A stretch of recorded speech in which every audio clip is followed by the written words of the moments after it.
എല്ലാവർക്കും നമസ്കാരം. ഇന്നിവിടെ ചെയ്യുന്നത് സോഷ്യൽ മീഡിയയിലൊക്കെ വൈറലായിക്കൊണ്ടിരിക്കുന്ന ഡാൽഗോണ കോഫിയുടെ റെസിപ്പിയാണ്. ഡാൽഗോണ കോഫി എന്ന് പറയുന്നത് ഒരു സൗത്ത് കൊറിയ ഇൻസ്പയർഡ് കോഫിയാണ്. കുറച്ചൊരു ക്ഷമയോടുകൂടി ഉണ്ടാക്കേണ്ട കോഫിയാണിത്. ഇതിൽ കുറച്ച് മാറ്റങ്ങൾ വരുത്തിയിട്ടാണ് ഞാനിവിടെ ചെയ്തിരിക്കുന്നത്.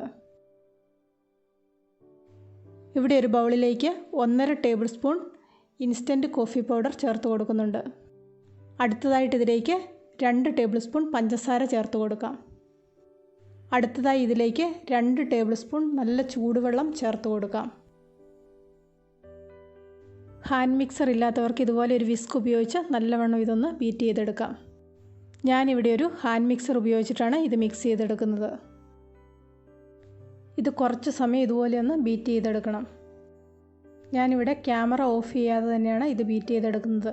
ഇത് എത്ര സമയം കൊണ്ട് റെഡിയാകുമെന്ന് നിങ്ങൾക്ക് മനസ്സിലാക്കാം. ഇതിതുപോലെ നല്ല ഫ്ലഫി ആയിട്ട് പൊങ്ങി വരും. വിപ്പിംഗ് ക്രീമൊക്കെ ഉണ്ടാക്കിയെടുക്കുന്ന ആ ഒരു രീതിയിൽ ഇത് റെഡിയായിട്ട് കിട്ടും. ഇതിൻ്റെ കളർ ഇതുപോലെ മാറി വന്ന് നല്ല ലൈറ്റ് കളറായിട്ട് വരും. ഇത് നല്ല സ്വീറ്റ് ആയിട്ടുള്ള ഒരു കോഫിയല്ല. കോഫി പൗഡറിൻ്റെ മെഷർമെൻറ്റ് കാണുമ്പോൾ നിങ്ങൾക്കത് മനസ്സിലാകും. ഇതുപോലെയുള്ള കോഫി ഉണ്ടാക്കി കുടിച്ചിട്ടില്ലാത്തവർ ഒരു പ്രാവശ്യം ഒന്ന് ഉണ്ടാക്കി നോക്കുക. നമ്മൾക്കിതൊരു പുതിയ ടേസ്റ്റ് ആയിരിക്കും. കുട്ടികൾക്കൊക്കെ ഇത് വളരെയധികം ഇഷ്ടപ്പെടും.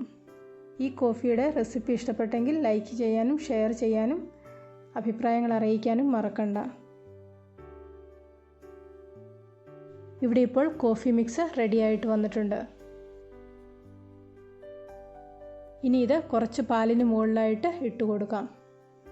ഞാനിവിടെ ഫ്രീസറിൽ വെച്ച് നന്നായിട്ട് തണുപ്പിച്ച പാലാണ് എടുത്തിരിക്കുന്നത്. ഇതുപോലെ കോഫി ഉണ്ടാക്കുമ്പോൾ ഐസ് ക്യൂബ്സ് ചേർത്ത് കൊടുക്കാറുണ്ട്. ഞാനിത് ഫ്രീസറിൽ വെച്ച് തണുപ്പിച്ചതുകൊണ്ട് ഐസ് ക്യൂബ്സ് ചേർത്ത് കൊടുക്കുന്നില്ല. ഓരോ സ്പൂൺ പഞ്ചസാര പൊടിച്ചതും കൂടെ ഗ്ലാസ്സിലേക്ക് ഇട്ടതിന് ശേഷമാണ് പാലൊഴിച്ച് കൊടുക്കുന്നത്.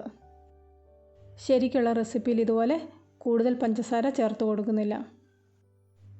പാലൊഴിച്ച് കൊടുത്തതിന് ശേഷം അതിന് മുകളിലായിട്ട് വിപ്ഡ് കോഫി ക്രീം ഇട്ട് കൊടുക്കാം.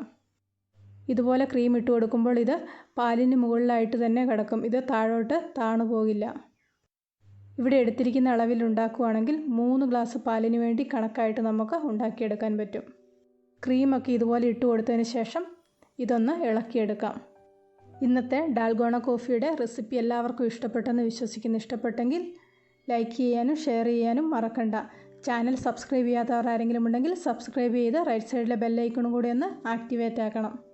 അതിനുശേഷം ഓൾ എന്ന ഓപ്ഷനും ഒന്ന് ക്ലിക്ക് ചെയ്യണം. എങ്കിൽ മാത്രമേ ഞാനിടുന്ന ഓരോ വീഡിയോയുടെയും നോട്ടിഫിക്കേഷൻ നിങ്ങൾക്ക് കിട്ടുകയുള്ളൂ. പുതിയൊരു വീഡിയോയുമായിട്ട് വീണ്ടും കാണാം.